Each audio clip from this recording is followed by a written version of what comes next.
they stayed there. And the Brits did not turn them back over to the United States. And that's how it was. Of course, this was before the Civil War, of course. All right, folks, let's get to it. A lot of places to go here. First, some updates. I think I'll do that. Remember the little boy, John Keaton?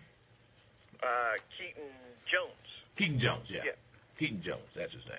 You know, his mother was accused of being a white supremacist. Well, now his dad has been found, and Shaun White is his dad. And Shaun White is, well, I tell you, he as he has tattooed on his back or on his chest, pure breed.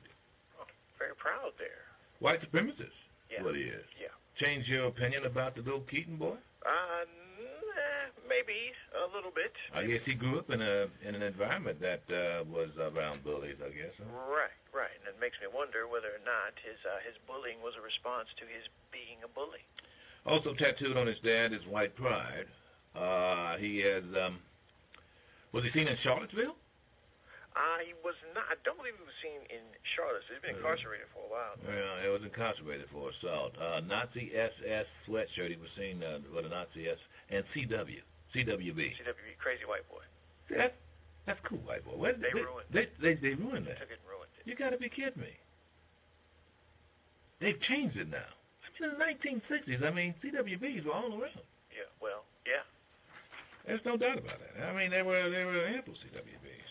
Also, post on his Facebook page, Aryan Pride and Holy F, I love being white. And has anything about his son? No. Oh. A couple pictures with Keaton, but nothing major. All right. Okay.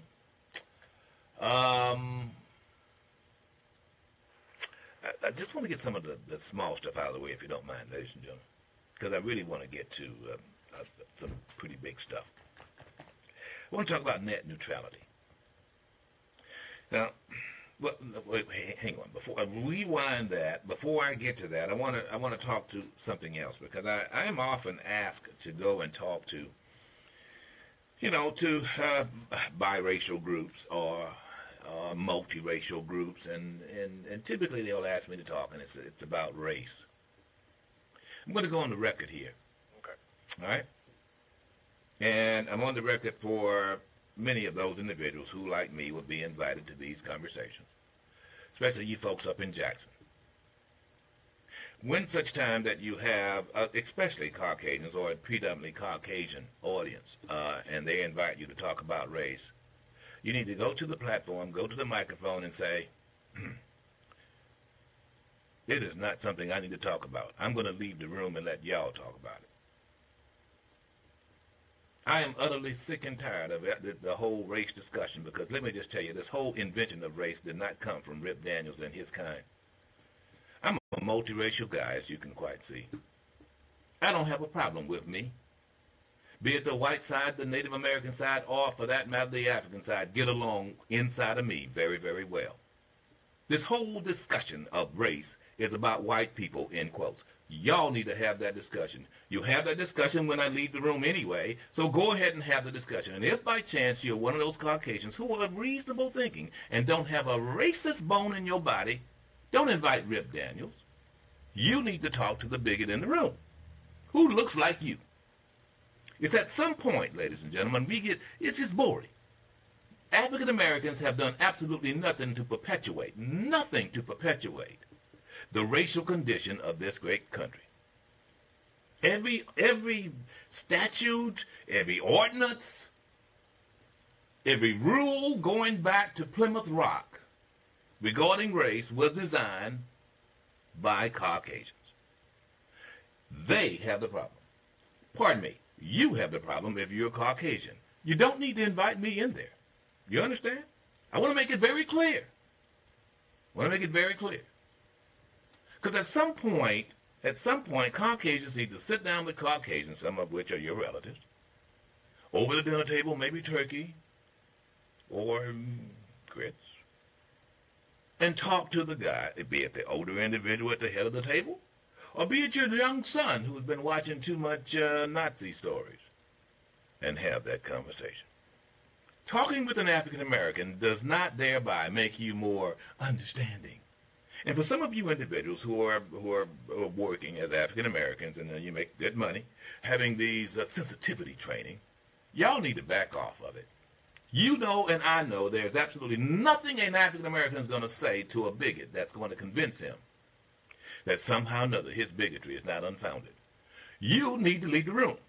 Here's your sensitivity training. Okay, so all of the reasonable thinking / liberal thinking Caucasians, all of you in the room, raise your hand. Okay? Well, what I'm going to do is I'm going to leave the room, and I'm just simply going to record the discussion you have with your fellow Caucasian brothers who are not as liberal as you are. My being in the room is not a discussion of race. It is a discussion of, let's see, in the minds of the bigots, it is a victimization. In some cases, in the minds of the liberals, it's a discussion of the blame game. And it ain't a game, by the way, it's just the truth. Your history is your history. It is very, very vivid. I had to learn it. You should learn it too. How we arrived here at the very beginning of the Constitution was because of white supremacist bigotry. Now, I'm not saying I'm not angry about it. I mean, George Washington, Jefferson, Madison, Hamilton, all of them. And when they signed the Constitution, it was for Caucasian men. It was also biased against women. Which is why, ladies and gentlemen, they put in the preamble to form a more perfect union. It's not there yet. However, for some of you who brag on that incredible group of men, let me just remind you, I'm of the opinion it could have been better had they applied what Jefferson wrote in the Declaration of Independence. You know, if in fact we didn't have to go through the 14th Amendment and the 13th Amendment and the 19th Amendment giving just recognition of other Americans as being an American. In other words, could you imagine if we didn't have to have the fight about race in the first place? Or if women were given the right to vote in the first place? I personally feel that we would have had a better country earlier. You know, some of you get all puffed up and you think George Washington's birthday and so forth, and the reality for me is, let me just tell you, if Harriet Beecher Stowe had the same kind of abilities as, or Martha Washington had the same kind of abilities and respect as a citizen and were able to vote, we probably would not have had many of the conflicts we've had. And probably would have improved a lot better. I think women are smarter than guys. Sooner. So there you have it. I just want to make sure I'm on the record for some of you who really just don't get it. When you're discussing race in this country, particularly if in fact you are Caucasian, you need to invite the bigots. Don't invite some African American to come there and talk about how he was downtrodden, or a Rip Daniels who's going to tell you how African Americans were victorious with whooping your ancestors behind, because that's what it was. I'm here but because of the strongest of my race, the black side, I might add, defeating those individuals who were white supremacists. I'm proud of it. I don't feel downtrodden. I'm not here talking about slavery. I'm here talking about the success of this country as a result of the success of my folk. So there you have it. Everybody's okay with this? You fine with that, bro? I know that you've got that mixture too, so you're not fighting with yourself, huh? The black side, white side, the Native American side? No, I try to keep it peaceful. Where do you get the gray eyes from? Deep within my grandfather. Yeah. What about you, Whitlock? Because I'm going to tell you, there is definitely Native American in you. The wonderful cheekbones you have there. And beautiful nose. Oh, absolutely. Oh, thanks, guys. And a wonderful, prominent forward. You measure a woman's wisdom by a forward. Reddish brown. Broad brow. Those dreadlocks dripping down your back. Stop. You okay with that? You're not battling with yourself internally, racially, are you? No, there's nothing to battle about. Very good. Just want to check to make sure. It's tough for some folks, though. Well, I guess it is. All right, now on to net neutrality, because I told you I had a smorgasbord of stuff here, folks. I'm going to throw it out there, and if you want to chat about it, we can. We're about to see the single biggest mistake in communications that I've seen in a long time. And I know that there are some who want to debate it, and we can. this net neutrality thing. Better known as open net, internet. Now, there are those of you who don't understand this, and I'm going to try to explain it without getting too technical. I'm a broadcaster.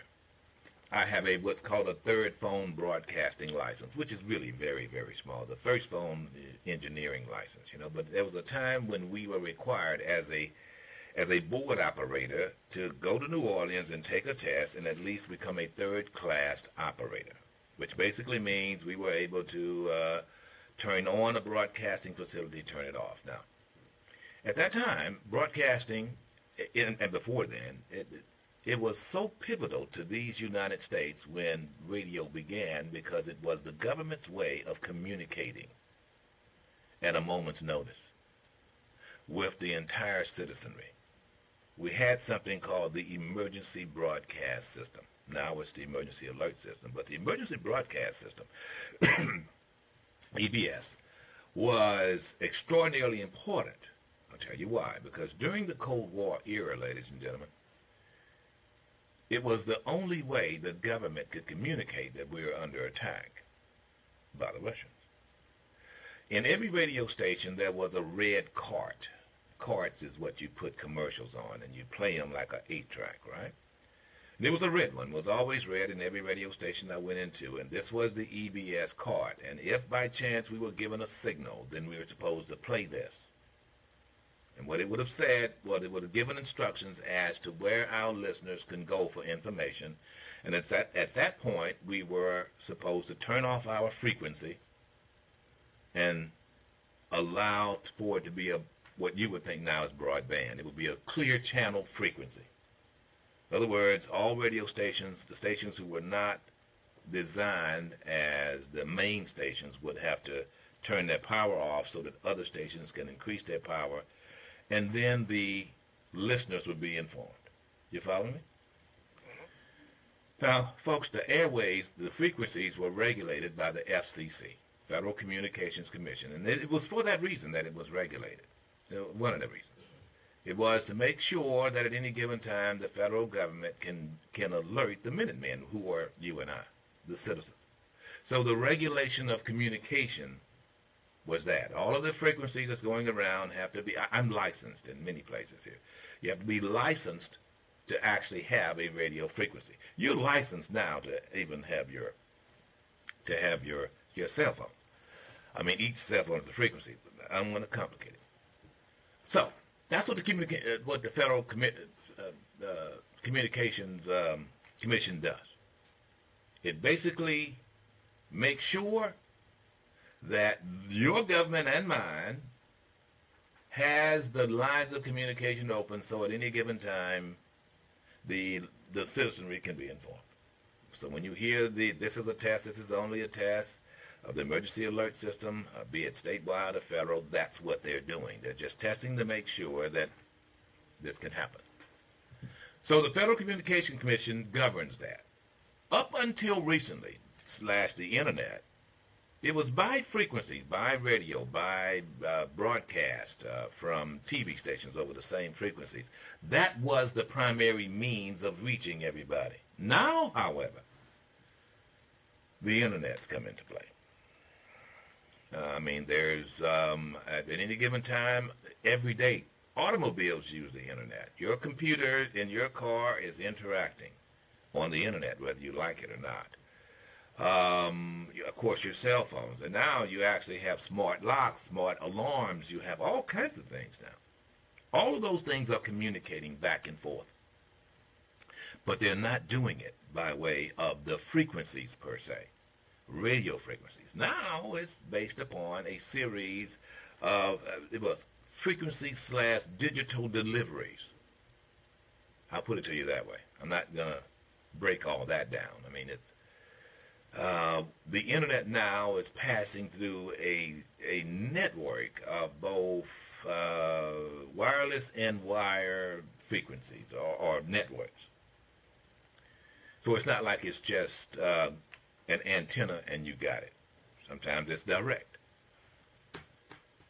Long story short, some time ago when the network, when when internet became pretty prominent, Congress thought in its infant wisdom that they need to put that under the Federal Communications Commission, which I think was wise because it is based upon communication and is free. By the way, I didn't mention to you that the frequencies were free until the communication came in, and so that's why we had to buy the frequencies. It cost pretty costly. However, the internet is not, bro. The internet's not. And there are those of us who feel that that is as it should be. Now, the internet was created by and managed by, get this, actually the United States government. Now it's international. And some of you guys know more about that than I do. They've got this international tribune that governs the internet worldwide and blah, blah, blah, blah, blah. But the point that's important here is that it is a means of communication and maybe even can become a means of control. So the Federal Communication has been overseeing this, and they came up with some rules. Net neutrality, open internet. You want to know what it governed? Because you realize, ladies and gentlemen, you do have major individuals who, how do you put this, who can generate huge bands, broadbands. I mean, without energy, you don't have the internet. So there is an internet generator, if I might say.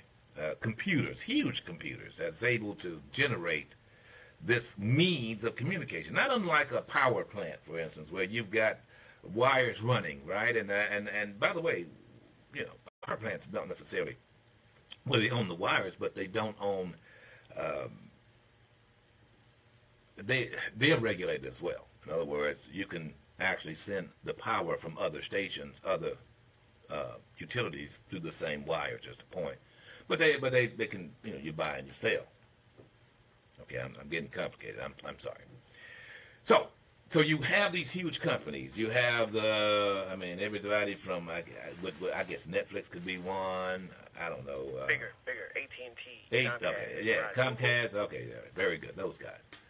Those guys are able to now control a significant amount of this. So the FCC came up with some rules because it was necessary. Why? Because in some cases, those AT&T or whoever can then distribute them. I said distribute the amount of broadband and the amount of access and even speed based upon whether you pay. In other words, it's like paying for a phone bill or paying for a light bill. Well, net neutrality restricted that. What did it do? It had a blocking device. Broadband providers could not block access to lawful content, applications, services, or non-harmful devices. In other words, if you've got a device, and therefore you go somewhere, you can access it.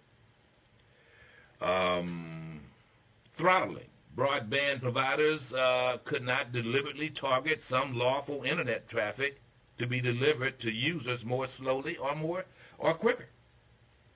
In other words, they might say, if you pay us extra money, then we'll give you more access. So the FCC said, no, you can't do that. It's going to be free access. It's neutral.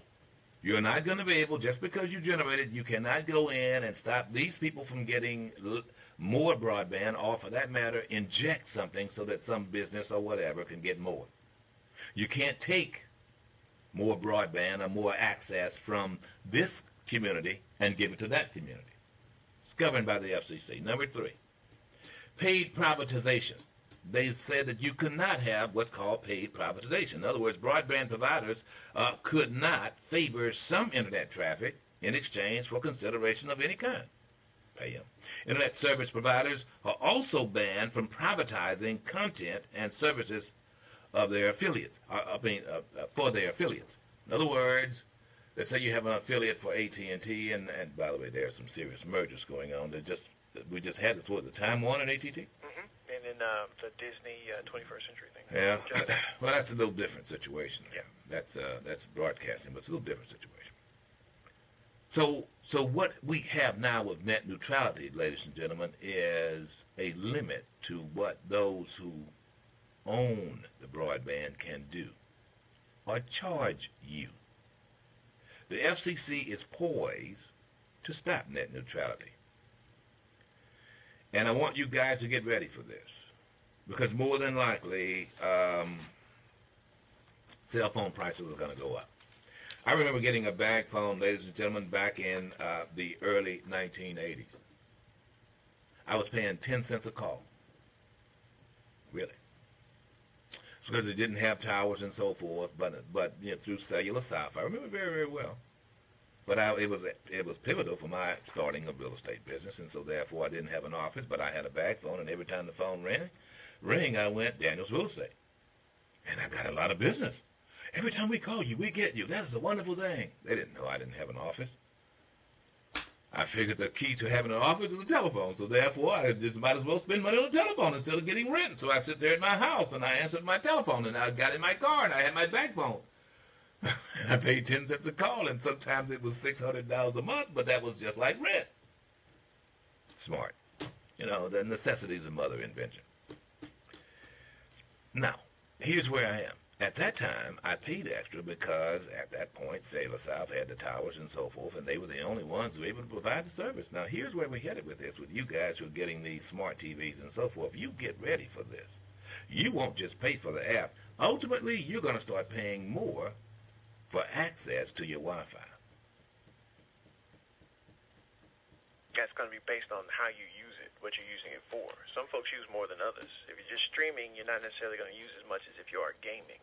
And if you're just browsing, you're not going to use as much as either of those. When net neutrality leaves, the price for the consumer goes up. Is that what you want, is my question. I don't. However, there's one good caveat for me, and that is this. Maybe it will stop some of you from being on the internet all the time. I'm just saying, always got your head bowed watching your telephone. I'm just saying. But the problem I see here is that they, meaning the major juggernauts, the major companies, will be able to control the information, that depending on who they want to have what. In other words, the providers will then. And by the way, this is not unusual. I mean, when cable first came to town, that's what it was about. And when cable first came to town, they cut deals with cities, and so forth. Therefore, you might have Cable One or Comcast or whoever would cut the deal, and they were the only cable companies. And you know what happened to your prices. Well, just evaluate this the same way. Cable's going out now, and I don't doubt that cable is going to become part of this. I like the idea, if you believe in the open range and free range like out in the Midwest, then I feel the same way about the internet. Regardless of how much you put into it, be it AT&T, Google, or whomever, Facebook, the reality here is that I think that having access to that by citizens worldwide is pivotal. It's pivotal to having access to electricity or air. Air would be better, because that's what's being utilized, in my view. And I think what's going to happen is that the majors, the juggernauts, the mammoth companies, upon being able to regulate this, will then have a greater control of we, John Q. Public, and the citizens. And I don't feel comfortable about it. I tell you that the greatest threat, in my view, to capitalism is monopolism these days. I think socialism is all but gone, folks, with the exception of medical. The whole idea of government-run stuff is just not. But now you have a monopolized, because of the computer, because of the internet, because of the ability for fewer people to control and do more things. We are at a point whereby monopolies are alive and well. And competition, when you have monopolies, competition becomes nil and void. With with Disney buying Fox, for instance, and having that material, let me tell you what just happened at that point. Creative people, animation people, movie actors, you name it. The little guy who wants to start another company to compete now, he doesn't even have the ability to choose. In other words, the small directors, the small producers are becoming fewer and fewer because there's little access. It's almost tantamount to going to a Walmart and seeing who has the top shelf, right? You know, when you're going in to buy sugar, you get Domino sugar is going to have so much shelf space. In other words, the competitor is almost non-existent. And if you don't have competition, then you do not have capitalism. You do not have a free market. You have a monopolized market. And that's what oxy-conservatives are pursuing, which is why they want to eliminate net neutrality. You've got the big boys, and look, they'll tell you, the Limbubbas, the Hannity boy, all of these individuals making the big bucks. They want the tax cuts, but they also want to be able to control. That is the conservative concept. That has always been its structure since the beginning of time. That's what the kings wanted, conservatives. For they wanted to be able to divvy out to the peasants what the peasants should have and not have the possibility that the peasants can become kings. That's competition. So I've got grave concerns about it.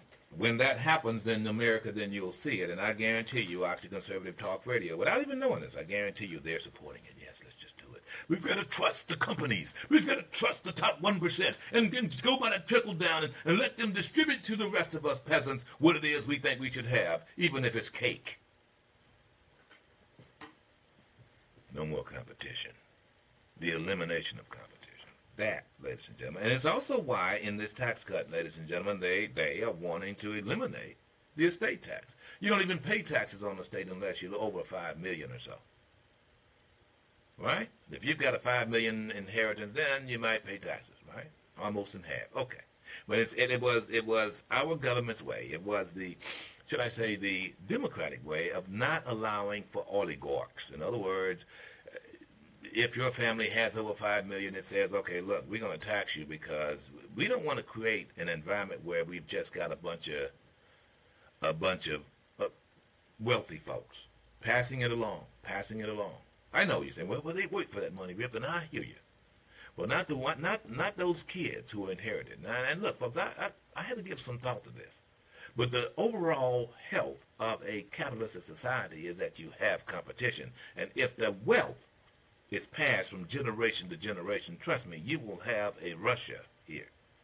What you have is an oligarchy. I'm just saying. Even with that said, folks, you still can have the,